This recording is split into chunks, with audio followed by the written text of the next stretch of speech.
ایک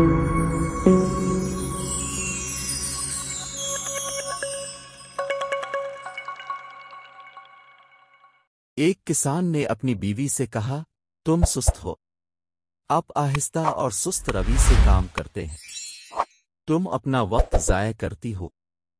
شوہر کی بات پر بیوی ناراض ہو گئی۔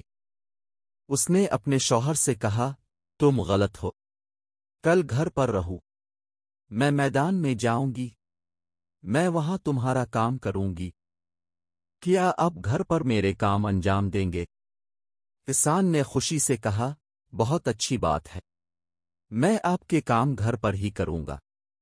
بیوی نے کہا، گائے کو دودھ دو، سواروں کو کھانا کھلاؤ، برتن صاف کریں، ہماری مرغی کا خیال رکھنا، سوت کاٹیں۔ وہ عورت کھیت میں گئی، کسان گھر ہی رہا۔ وہ ایک برتن لے کر گائے کے پاس گیا، اس کا دودھ نکالا۔ اس نے گائے کو دودھ پلانے کی کوشش کی، اسے اچھی کک ملی۔ اس کے بعد وہ سور طرز پر گیا، اس نے بیم کے خلاف اس کے سر کو نشانہ بنایا۔ وہ مرغی کو کھلانے گیا، وہ سپن کرنا بھول گیا تھا۔ جب شام ہوئی تو بیوی کھیت سے لوٹی، کسان نے شرم سے سر جھکا لیا۔ اس کے بعد اسے اپنی بیوی سے کوئی غلطی نہیں ملی۔ وہ ایک طویل عرصے تک خوشی خوشی ایک ساتھ رہے۔